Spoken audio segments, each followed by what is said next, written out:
All right, Wednesday, we started off talking about graphing linear inequalities or systems of linear inequalities on the same graph where you had to put overlapping sections. Oh, I was going to ask, is Tuesday our exam? Tuesday is the exam. Okay? We also talked about systems of equations where you had to find 3 letters using 3 equations. That's the first 2 things that we've covered. Here's the rest of the stuff that you need to know for your exam. You need to know your rules for exponents. The laws of exponents tell us that when we're multiplying variables together, we add the exponents.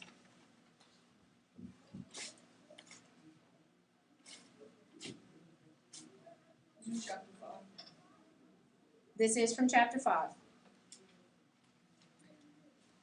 For example, if we were to multiply these 2 expressions together, 2a squared b cubed times 6a to the 4th b to the 5th.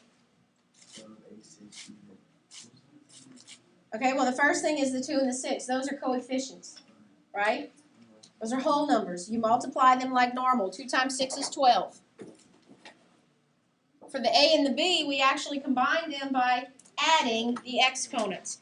So I've got a squared times a to the 4th, which is a to the 6th, and b cubed times b to the 5th, which is b to the 8th power.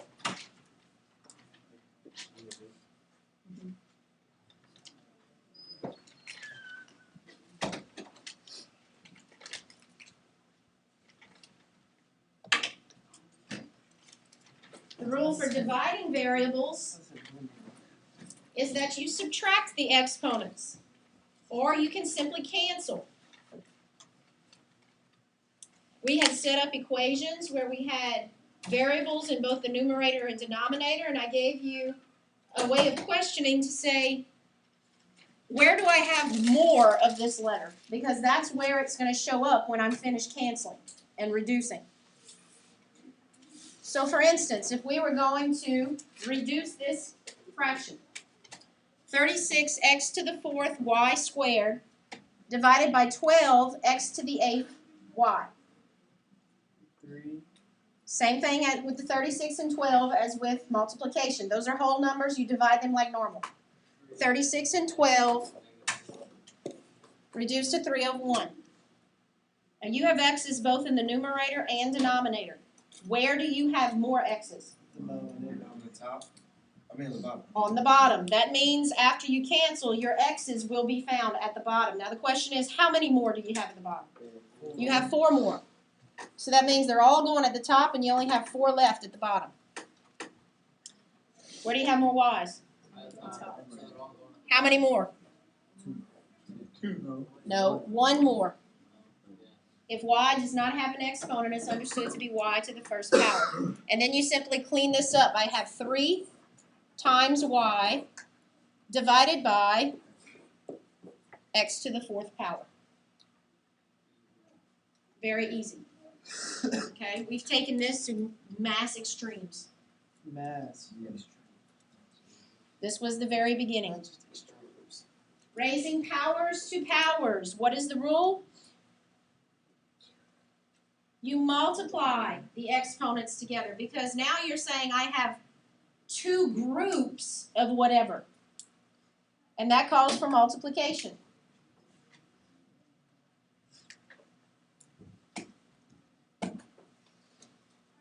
For instance, if we were going to take this expression, 4a squared b cubed, and we're going to cube the whole thing,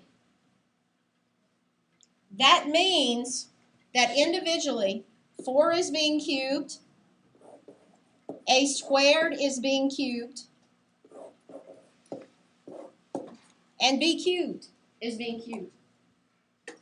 All right, now here's where I may have some mistakes. So let's make sure we're clear on this. This is not an exponent. This 4 is not an exponent. It's a whole number, and that whole number is being cubed. It's not 4 times 3 equals 12. It's 4 times 4 times 4. What is that? 64. 64. Very good. Now for a squared cubed, it means that you have 3 groups of a squares. So you have a total of 6. Okay, now we multiply the exponents, and then for b cubed, you have 3 groups of b cubed, which mean you have 9 total b's. You have to understand your laws of exponents. They apply to fractional exponents, whole number exponents, radical exponents, everything. The rules don't change.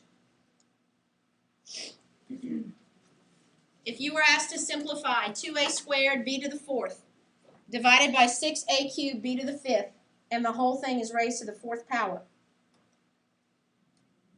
what would you suggest doing first? Exponent.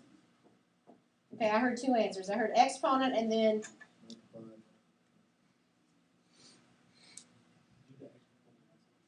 It's the order of operations, right? it's the order of operations. What does the order of operations say to do first? Exponent. Parentheses. Do what's in the parentheses first, okay? It really doesn't matter what order you do it in this case. It's just if you simplify what's in the parentheses first, then you have smaller numbers to work with. All right? 2 and 6 reduce down to what? Where do you have more A's? Bottom. How many more? 1. Where do you have more B's? Bottom. How many more? Now this is being raised to the 4th power. A lot easier to work with now. Which means 1 is raised to the 4th power, 3 is raised to the 4th power, A and B are all raised to the 4th power. So what's 1 to the 4th power? 1. 1 times 1 times 1 times 1, which is still 1. What's 3 to the 4th power? 108. No. 27. 27. 81. 81. 81. Oh, it's times 3, not 4. 81. A to the 4th, B to the 4th. So if that was a squared, b squared, then you multiply by 4. Exactly. Then it would be A to the 8th, B to the 8th. You multiply the exponents. Okay? First, do what's in the parentheses, simply because it breaks your numbers down and makes them smaller, and it's easier to work with. All right, negative exponents. We talked about that too. God bless you. Is a negative on an exponent the same thing as going to the left on the number line? What is it? You remember I said it's a set of instructions. It's a set of instructions saying invert this number. All right, it has been put in the wrong spot. You need to put it where it goes. If you had this expression that you were asked to simplify, this is 10 to the negative 1, x, y to the negative 2, over 12 to the negative 1, x to the negative 2, y cubed. Before we can do anything, we need to put things where they go. All right, so first we've got to identify what things are in the wrong spot. 10 is not where it belongs. This is not, and neither is that. Those need to be inverted. Now the ones that I did not circle need to stay where they are, okay, because they're good. So now I have 12 to the 1st power in the numerator. I have the x that was already there, and I have the x which now becomes squared, because once I've followed the instructions, I throw them away. Otherwise, I'd keep inverting until I died. That was Huh? XX. how'd that be?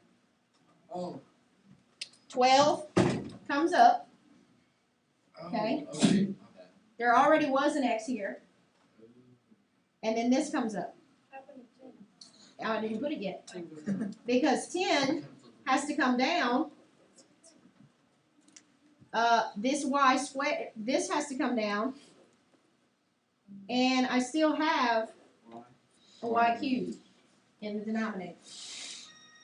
Oh.